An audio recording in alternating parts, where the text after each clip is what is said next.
Örgütlü olduğunuz müddetçe otelciler örgütlü, seyahat acentası örgütlü, restoranlar örgütlü, rehberler örgütlü.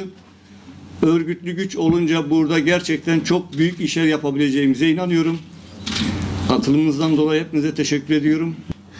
Turizm sektörünün daha kaliteli hizmet vermesi amacıyla bu sektörün eğitim ihtiyacını karşılamak için hazırlanmış olan TÜİP, yani turizm sektöründe işverenlerin ve çalışanların uyum yeteneklerinin artırılması projesinin programına uygun olarak tertiplenen eğitim ve bilgilendirme programı için bugün burada toplanmış bulunmaktayız.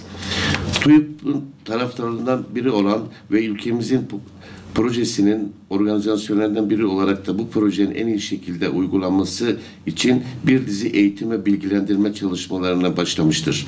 Yaklaşık 30 ay sürecek olan bu proje kapsamında yapılacak çalışmalar ile ülkemizin en önemli gelir kaynaklarından olan turizm sektörünün iyileştirilmesini hedeflenmektedir.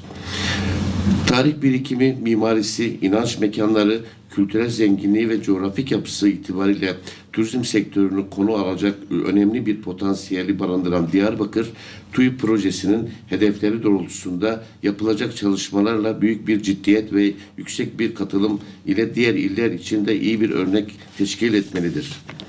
İlimizin turizme ilişkin potansiyelini en iyi şekilde değerlendirmek ancak bilinçli bir turizm kültürüyle mümkün olabilir.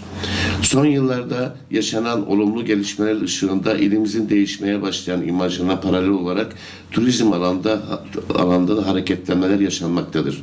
Bu sektörün sorunsuz ve kaliteli bir hizmet kültürü ve bunun yanında çevreye duyarlı bir yaklaşımla sahip kalifiye eleman ihtiyacının giderilmesine odaklı TÜİP bünyesinde uygulanacak olan çalışmalara katkısı ile çevreye duyarlı ve bilinçli işletmelerin yetiştirilmesi ve bu sayede kentimizin tanıtımına ve kalkınmasına önemli katkılar sunmaya umuyoruz.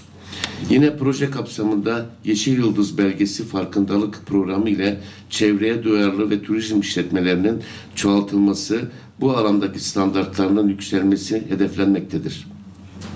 Biliyoruz ki sürdürülebilir bir turizmin olması için doğaya saygılı, doğal kaynakların korunması konusunda bilinçli turizmcilerin varlığı en önemli faktörler olacaktır. Günümüzün en önemli sektörlerinden olan turizm sektörünün ilgilileri olan sizlerin konuya göstermiş olduğunuz ilgi ve katılımlarınızdan dolayı teşekkür ediyorum. Bu gibi projelerin turizme konusunda farkındalık oluşturması ve turizm sektörlerindeki yanlışların düzeltilmesi ve eksiklerin tamamlamasına katkı sunmayı temenni eder. Hepinize başarılar diler, saygılar sunarım. Adımdan anlayacağınız üzere buraya çok yakınım, Siverekliyim. Ailemin büyük bir kısmı Diyarbakır'da yaşıyor. Dolayısıyla Diyarbakır'da böyle bir toplantı için bulunmak benim için her şeyden öte çok önemli bir mutluluk ve gurur. Sizlere geldiğiniz için sabahın bu saatlerinde çok teşekkür ediyorum. Kısaca bugün neler yapacağız onlardan bahsedeceğim. Projenin tamamını anlatacağım. Günün moderasyonunu ben yürüteceğim. O yüzden araya girip moderatörlük görevimi de yerine getirmeye çalışacağım. Sorularınız olduğunda o soruları da anında alıp onları yanıtlamaya çalışacağız. Ben kısaca projemizden bahsederek başlayayım. Projemizin uzun adı turizm sektöründe işverenlerin ve çalışanların uyum yeteneklerinin artırılması projesi. Bayağı uzun bir ad. Biz bunu kısalttık. TÜİP dedik bunun adına. Bir de web sitesi kurduk bununla ilgili. TÜİP projesi diye bugün hep artık öyle ifade edeceğim. Nedir bu TÜİP projesi? Biraz bulanık mı acaba? Biraz evet. Yani inşallah benim gözlerimde bir sorun yoksa bulanık herhalde. Herkes bulanık görüyorsa tamam. Şöyle 30 aylık bir proje bu. Avrupa Birliği'nin bir projesi. Yaklaşık 30 ay sürecek 1,5 milyon euroluk bütçesi olan bir turizm projesinden bahsediyoruz. Bu projenin birinci faydalanırsa yani hedef kitlesi turizm sektöründe faaliyet gösteren otelciler ve restorancılar. Tabii burada bakanlık dolayısıyla gelişen bir proje olması nedeniyle bir kısmımız daha var. Bu projenin birinci desteklerinden bakanlık lisanslı işletmeler faydalanabiliyor.